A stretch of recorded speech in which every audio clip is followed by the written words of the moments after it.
Bonjour à tous. Je vous propose une petite visio, une petite séquence vidéo, où nous allons aborder la structure du code du sport. Alors, afin que les choses soient bien claires, l'objectif c'est pas de faire une intervention juridique. Vous allez voir, c'est plutôt une intervention à caractère systémique. Ça ne s'adresse pas forcément à des professionnels du droit, bien qu'ils pourront y trouver leur compte pour approfondir leur connaissance d'un code juridique comme le code du sport, mais c'est vraiment l'objectif, c'est vraiment de permettre à des néophytes qui n'ont pas d'approche ou de background juridique de dédiaboliser en fait l'approche d'un code juridique. Nous allons avancer pas à pas et on va voir ce qu'un code juridique comme le code du sport a dans le ventre. Pour faire un bref état des lieux, je rappelle qu'il existe une soixantaine de codes, le code général des impôts, le code de la santé publique, le code de la route. Bon, il y a énormément de codes. Il y a environ 9000 lois en France, 120 000 décrets.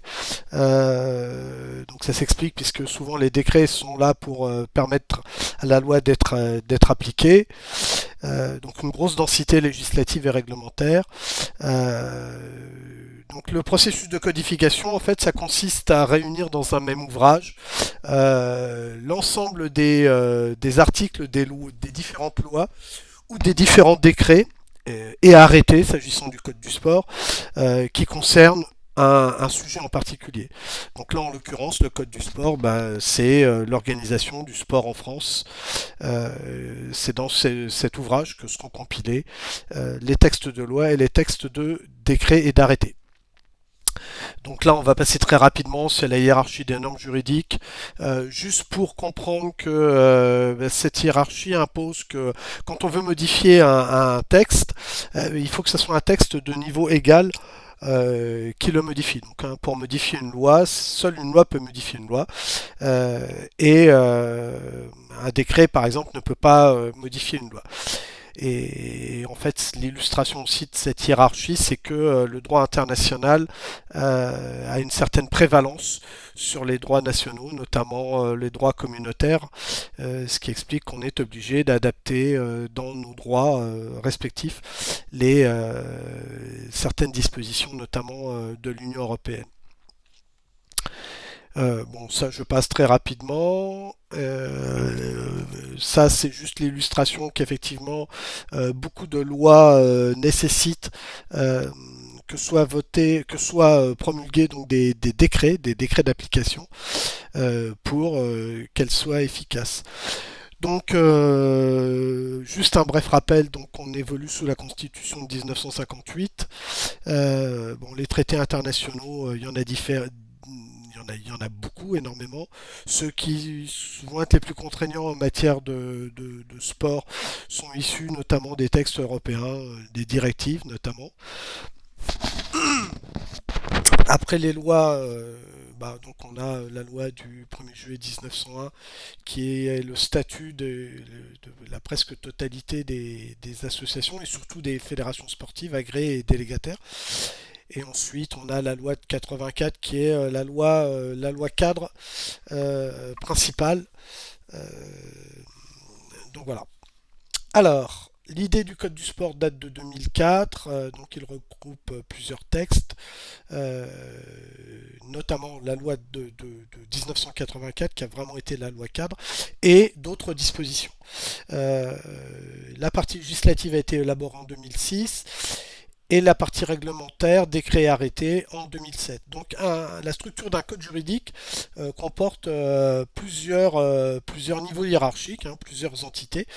Euh, on voit qu'il y en a 11. Nous, on va s'intéresser à ces trois-là. Donc les livres, les titres et les chapitres. Alors on s'intéressera aussi aux articles, puisque c'est les articles, on va dire que c'est la base d'un code juridique, puisque c'est l'article qui est cité et qui fait foi.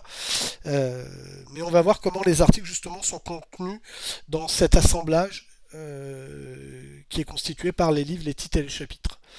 Donc, juste pour information sur les codes juridiques, donc le code de l'aviation civile, le code de la sécurité sociale, le code du travail. Vous voyez, le code du travail avec deux parties législatives, 9 livres, environ 10 000 articles, donc des codes extrêmement denses.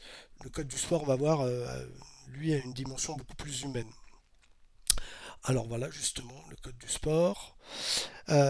Donc ça se présente comment? Un code juridique, ça se présente. Alors moi, j'ai l'habitude de beaucoup imager mes interventions.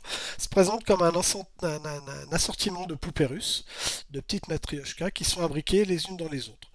Et ces poupées russes, on leur donne des noms. Donc il y a les livres, il y a les titres, et il y a les chapitres. Et enfin, dans les chapitres viennent les articles.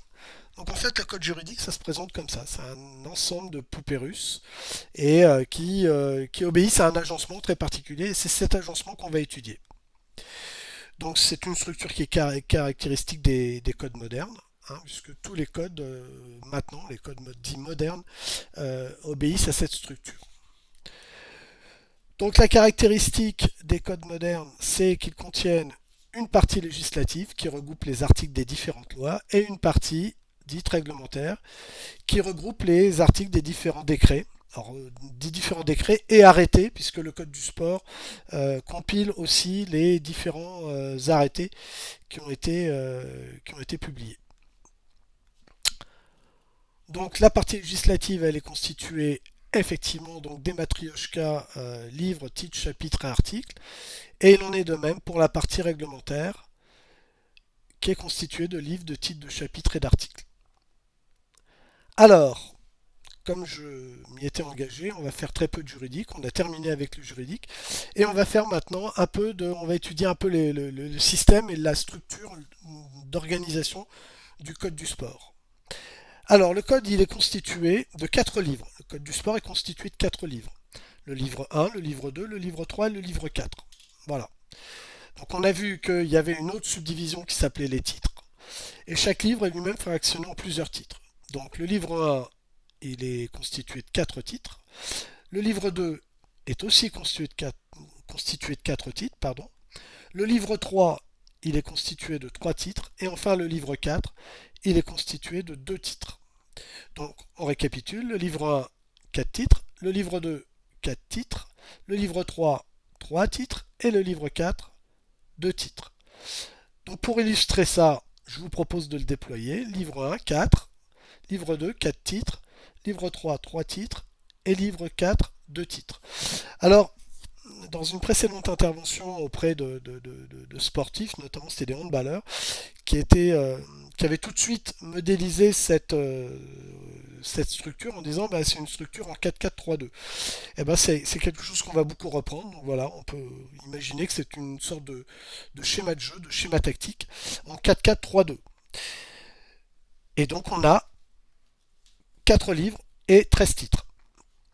Alors maintenant, on va étudier la numérotation des articles d'un code, et du code du sport en l'occurrence, et on va voir que cette numérotation répond à une logique très particulière. Donc pour qu'on puisse étudier cette logique, il faut accepter le principe que chacun des titres possède au moins un chapitre. Donc on va mettre un chapitre, voilà, c'est le petit cercle, et on va le numéroter 1, puisque bah, c'est le premier chapitre de chaque titre. Donc voilà, et à partir de là, eh ben, on va commencer à s'entraîner, et on va faire un petit jeu. Donc on va essayer de se représenter ce que pourrait être un article contenu dans le titre 3 du livre 3. Donc un article contenu dans le titre 3 du livre 3. Vous voyez le titre 3. Vous voyez le livre 3 d'abord. Voilà, le titre 3. Voilà. Eh bien, il serait numéroté de la façon suivante. Donc on lui affublerait d'abord un préfixe sous forme d'une lettre. Et en l'occurrence, ça sera la lettre L, puisqu'il s'agit de la partie législative. Législative ou loi, bien entendu. Donc on lui donne la lettre L. Ensuite, on lui donne le numéro du livre. Donc je vous rappelle que c'est le livre 3. Et le numéro du titre. En l'occurrence, il s'agit aussi du numéro 3. Et enfin, on vient lui donner le numéro du chapitre dans lequel cet article est placé. Donc on a une racine d'article qui va s'appeler L331. Alors L331, ça va être un sujet de ce que je me plais pardon, à appeler un sujet de conversation. Ça va être un sujet de conversation du code du sport, un sujet particulier. Je ne vous dévoile pas de quoi ça va parler, mais L331. Et l'intérêt, c'est que l'on trouve ce sujet dans la partie législative ou dans les décrets, dans un texte de décret, dans un texte d'arrêté, ça voudra dire que c'est toujours du même sujet de conversation. Donc ça va être assez pratique, puisqu'avec la mémorisation de ce petit code, là, une lettre et trois chiffres, eh ben, on est capable de repérer le sujet qui est traité par l'article en question. Et on va voir que c'est finalement assez commode de s'y retrouver. On continue l'exercice. Et maintenant, on va essayer de retrouver un article contenu dans le titre 3 du livre 1. Donc, vous repérez le livre 1, vous repérez le titre 3. Le chapitre, bah, c'est toujours le chapitre 1, hein, puisque pour l'instant, on a décidé qu'il y avait arbitrairement qu'il n'y avait qu'un seul chapitre. Et donc, la numérotation, eh ben, c'est L pour législatif, on ne change rien. Le livre 1, le numéro 1. Le livre 3, le titre 3, donc le numéro 3. Et enfin, le chapitre 1, donc le numéro 1. Et donc, on a une racine d'article maintenant qui s'appelle L131. Et donc, L131, c'est un sujet de conversation du Code du sport. Il se trouve que c'est le sujet qui concerne les fédérations sportives. Et donc, tout ce qui concernera les fédérations sportives, que ce soit dans la partie législative, dans la partie réglementaire des décrets ou dans la partie réglementaire des arrêtés, eh ben, ça portera l'intitulé 131. On verra qu'il y aura un petit changement au niveau de la lettre qui nous permettra de dire si c'est un texte de loi ou un texte de décret ou un texte d'arrêté. Donc voilà, on va poursuivre. Donc on a vu les livres et les titres et maintenant on va s'intéresser au chapitre. Donc le livre 1, il a 4 titres, hein, 4, 4, 3, 2, on s'en souvient. Le titre 1 possède 5 chapitres, le titre 2 possède 2 chapitres, le titre 3 possède 2 chapitres aussi, et le titre 4 possède 2 chapitres. Passons au livre 2, on se souvient qu'il a aussi 4 titres, 4, 4, 3, 2. Le titre 1 contient 2 chapitres, le titre 2 contient 4 chapitres, le titre 3 2 chapitres, et le titre 4 un chapitre unique. Donc, on poursuit. Le livre 3, donc là on se souvient qu'il n'y a que 3 titres, 4, 4, 3, donc voilà. 3 titres, le titre 1 contient 2 chapitres, le titre 2, 2 chapitres aussi, et le titre 3 lui contient 3 chapitres. Et enfin le livre 4, on se souvient que lui ne contient que 2 titres, 4, 4, 3, 2. Le titre 1 contient 1 chapitre, et le titre 2, 5 chapitres. Donc maintenant, on va déployer ça comme on a déployé les livres et les titres, et on va rajouter les chapitres. Donc tous les titres ont au moins un chapitre. On voit que beaucoup de titres ont 2 chapitres, à l'exception de 2, le titre 4 du livre 2 et le titre 1 du livre 4. Ensuite, on a des titres qui contiennent donc 3 chapitres, le titre 1 du livre 1, le titre 2 du livre 2, le titre 3 du livre 3. Voilà. Donc là, on a un premier élément mémotechnique pour les trois premiers livres. Hein, titre 1 du livre 1, titre 2 du livre 2, titre 2 du livre 2 et titre 3 du livre 3. Eh bien, on sait que ça a au moins 3 chapitres. Et on continue. Donc le titre 1 du livre 1, il a 4 chapitres, le titre 2 du livre 2 a aussi 4 chapitres, et le titre 2 du livre 4 a aussi 4 chapitres. Et enfin, il y a 2 titres qui ont 5 chapitres. C'est le premier, donc le titre 1 du livre 1, et le dernier, le titre 2 du livre 4.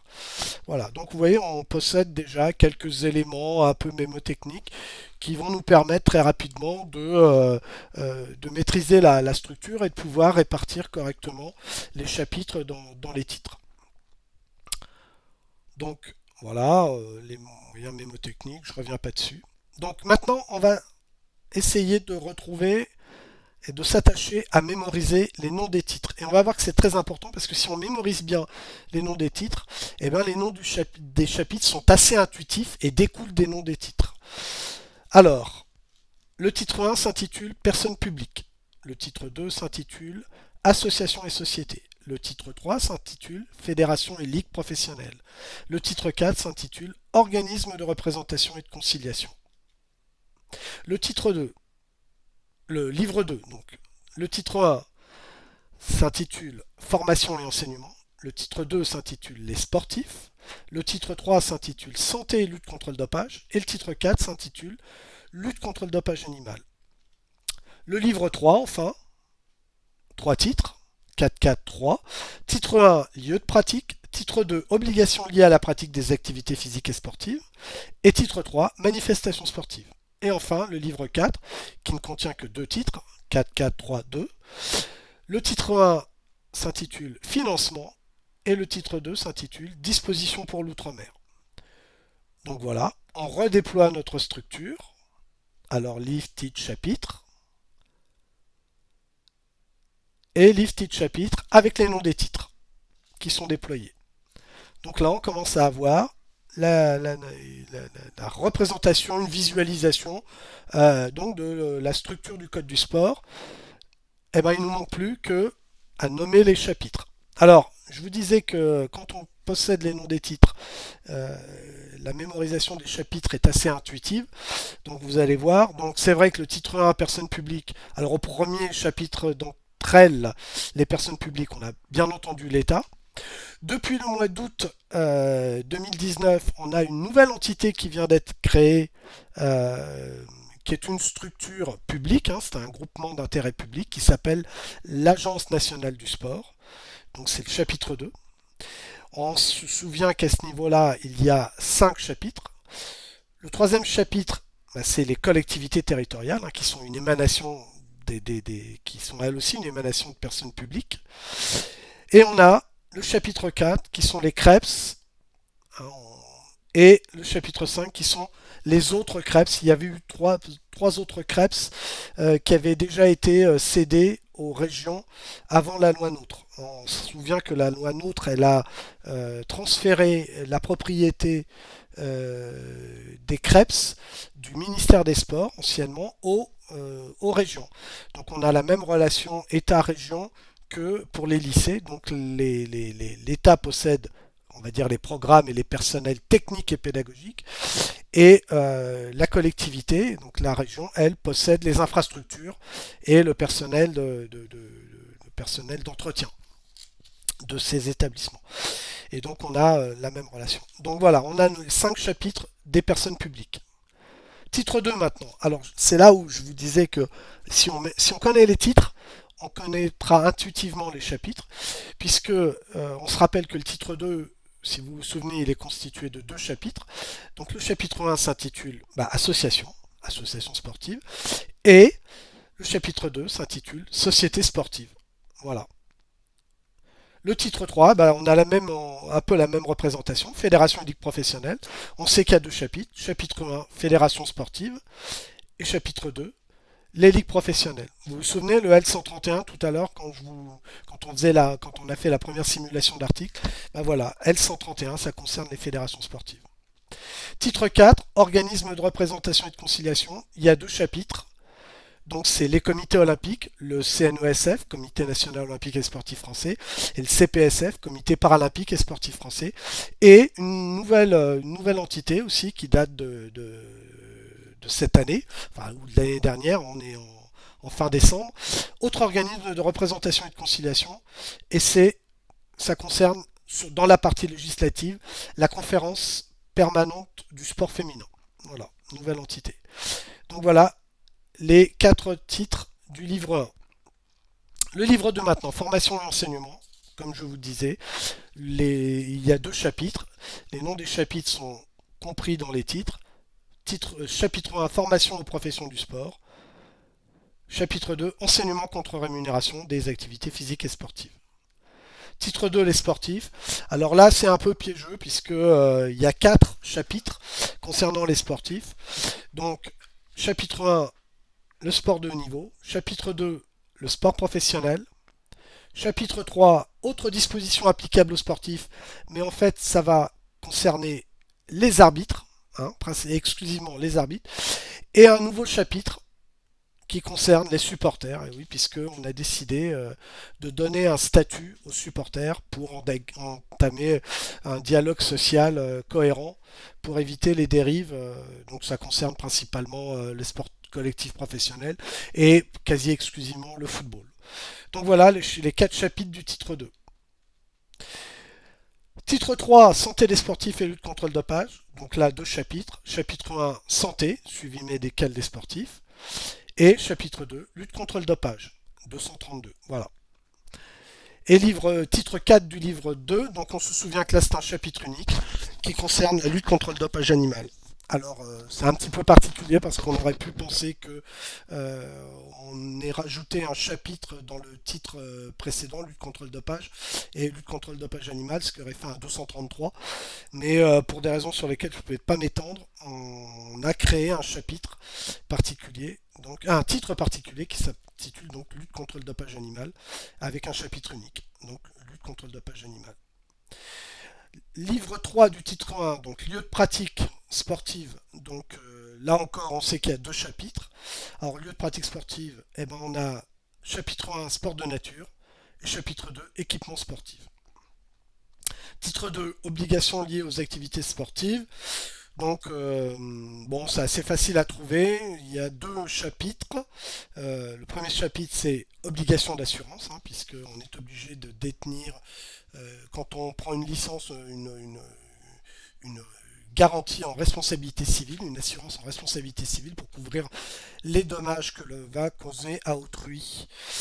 Et chapitre 2, garantie d'hygiène et de sécurité qu'on va trouver dans certains établissements d'activité physique et sportive.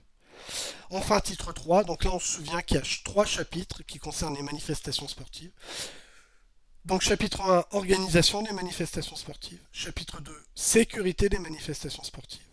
Et chapitre 3, retransmission des manifestations sportives.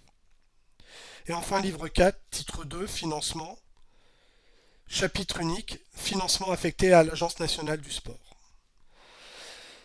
Et enfin, titre 2, dispositions applicables à l'outre-mer. Et là, on se souvient qu'il y a 5 chapitres. Pardon, 5 chapitres. Et en fait, c'est un chapitre pour chacune des 5 collectivités d'outre-mer qui sont Mayotte, Wallis et Futuna, Saint-Pierre et Miquelon, Polynésie et Nouvelle-Calédonie.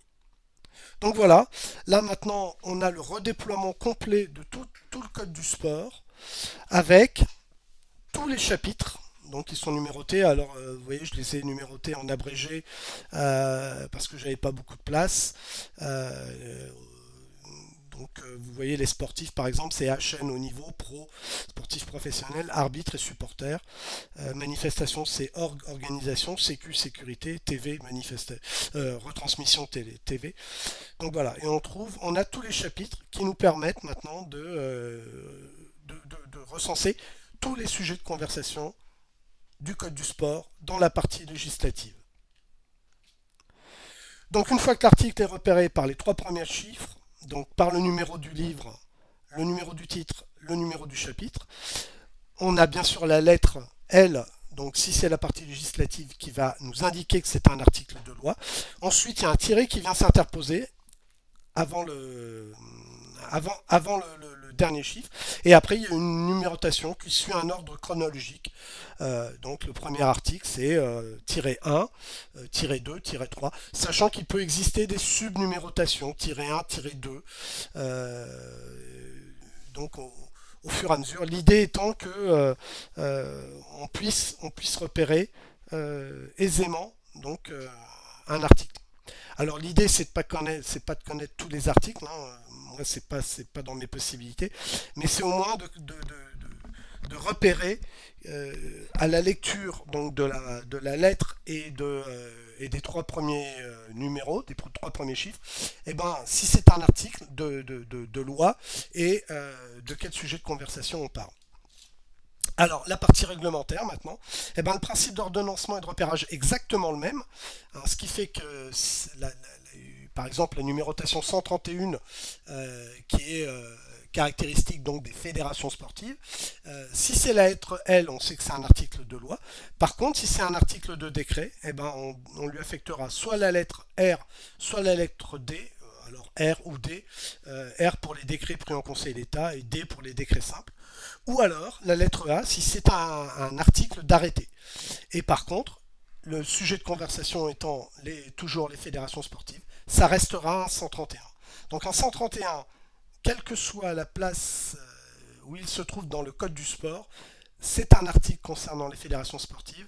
Et le préfixe, donc la lettre, va nous dire si c'est un article de loi, un article de décret ou un article d'arrêté. La structure de la partie réglementaire, eh ben, elle est parfaitement homothétique à celle de la partie législative. Ce sont les mêmes livres, les mêmes titres et les mêmes chapitres. Sur le principe de numérotation est identique. Il y a quelques petites différences. Donc on voit qu'il n'y a pas de... par exemple, il n'y a pas de chapitre 5 dans le titre 1. Il n'y a pas de chapitre 1 dans le titre 1 non plus. Il n'y a pas de chapitre 5. Il n'y a pas de chapitre 3 pour les arbitres, hein, autres dispositions applicables aux sportifs. Donc il n'y a pas de R223, il n'existe pas, ou de D223, 220, il existe des 221, 222 ou 224. Voilà, et il n'y a que 2 chapitres par contre dans les dispositions pour l'outre-mer, dans la partie des décrets. Mais sinon, c'est les mêmes, vous voyez, c'est exactement la même structure. Voilà, la partie des arrêtés, donc même structure, on voit qu'il y a un titre, donc on n'est plus sur 4432 mais 4332. Il n'y a pas de titre 4 dans le livre de 2. Il n'y a pas d'arrêté, par exemple, il n'y a pas de chapitre 2 dans le titre 3 du livre 2, donc il n'y a pas d'arrêté s'agissant du dopage, et il n'y a pas de titre 4 de lutte contre le dopage animal, il n'y a pas d'arrêté qui spécifie des informations particulières. Donc vous voyez, c'est beaucoup plus dépouillé euh, pour la partie des arrêtés. Donc voilà. Alors, il existe des articles préliminaires, j'en ai pas parlé parce qu'en fait, ils n'ont aucune influence, ils n'ont pas d'influence particulière pour comprendre la structure du code du sport. Ce qu'il faut retenir, c'est que ce sont les seuls articles du code du sport qui comprennent le numéro 0. Donc, vous voyez, quand c'est un titre, et ben, à la place du titre, c'est le deuxième numéro, et ben, c'est un 0. Donc, on a un titre préliminaire qui est constitué de 4 articles, L100-1 à 4.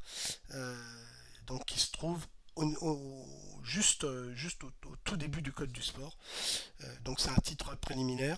Et il existe ensuite des chapitres préliminaires et il existe des chapitres préliminaires. Donc là, il y en avait un précédemment. Voilà. Au-dessus, au-dessus de santé des sportifs et lutte contre le dopage, il faut essayer de se représenter comme si c'était un chapitre 0. Donc un titre 0 si c'est un titre préliminaire, un chapitre 0. Donc là où il y a le chapitre d'habitude, eh ben, on met la lettre 0, donc c'est un 230. Donc voilà, le chapitre 0, c'est moi qui vous donne cette information, c'est un exemple, hein, mais le chapitre 0 n'existe pas. Et là, pareil pour le chapitre, un nouveau chapitre qui est extrait de la loi olympique, c'est un article qui s'appelle 330, au-dessus des manifestations sportives. Il y a un seul article, L330, et là encore le numéro 0. Donc à chaque fois qu'il y a un numéro 0, c'est soit un titre, soit un chapitre, soit un article préliminaire.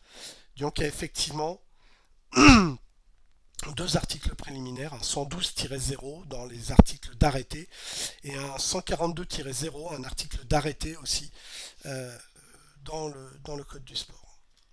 Donc voilà, c'était juste pour illustrer. Bon voilà, ce sont les seuls qui ont le numéro 0 dans leur numérotation. Voilà le nom des livres. Alors le nom des 4 livres, je ne les ai pas donnés avant parce qu'ils ne sont pas nécessaires à la compréhension de la structure. Et je trouve qu'ils ne sont pas particulièrement bien nommés et qu'ils entraînent plutôt une confusion qu'autre chose. Donc je vous les donne que maintenant. Donc le livre 1 ça s'intitule Organisation des activités physiques et sportives. Le livre 2 s'intitule Les acteurs. Le livre 3 La pratique. Et le livre 4 Dispositions diverses. Donc après, ce qui caractérise donc un code juridique, c'est qu'il y a des renvois entre parties entre les articles de loi et les articles de décret, dans un sens ou dans un autre, ce qui fait que c'est très très complexe à lire. Mais si on mémorise la structure euh, des articles et leur sujet de conversation, on arrive à comprendre un peu de quoi ils retournent quand on a un renvoi. Voilà. Si on a un renvoi dans la partie décret qui nous renvoie par exemple à un L212, eh bien on sait que ça va nous renvoyer à une, une notion d'enseignement contre rémunération, euh, puisque le L212, c'est de l'enseignement contre rémunération. Donc le code du sport est en relation avec d'autres codes juridiques, voilà, que j'ai identifié ici. Euh, voilà. La partie réglementaire comprend aussi des annexes, mais bon, là, il n'y a pas d'explication particulière sur la structure des annexes. C'est uniquement la partie réglementaire où il y a des annexes. Là, c'est pour montrer un peu comment l'interaction entre les lois et les codes juridiques. C'est-à-dire que maintenant, quand il y a un texte de loi, donc on voit article 1er, article 2, article 3, et en fait, les articles ont vocation à modifier, à annuler ou à rajouter des articles dans le code qui les concerne.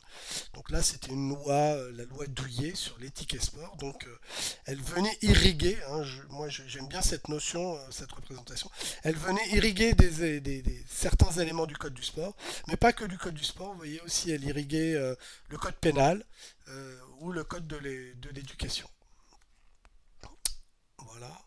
Et enfin, juste pour vous montrer, donc j'ai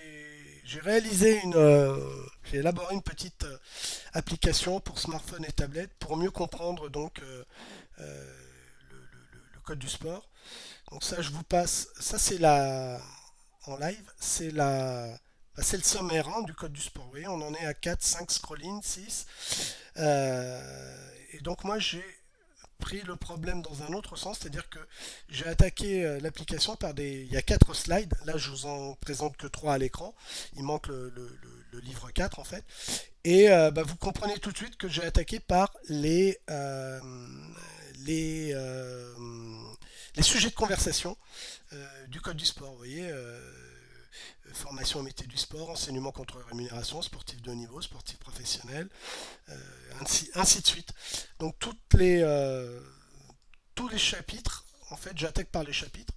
Et après, voilà, donc les chapitres qu'on avait vus dans l'organisation. Et en fait, donc voilà, ça ressemble, l'application, c'est un ensemble de slides de couleurs, donc jaune, rose et bleu. Donc dans les cases jaunes, j'ai mis quelques articles significatifs de loi en fonction du sujet. Donc là, par exemple, c'est association. Ensuite, vous avez la case des décrets qui est rose et la case des articles d'arrêté qui est bleu. Et quand vous cliquez sur le jaune, vous arrivez sur Légifrance à l'endroit du sujet de conversation qui vous intéresse. Mais je ferai un tuto spécifique pour montrer comment on s'en sert. Donc l'application elle est accessible à partir du blog où j'ai fait des tutos qui expliquent comment on peut l'installer. Eh ben voilà, je vous remercie de votre attention et j'espère que je vous ai un peu éclairé sur la compréhension d'un code juridique. Merci.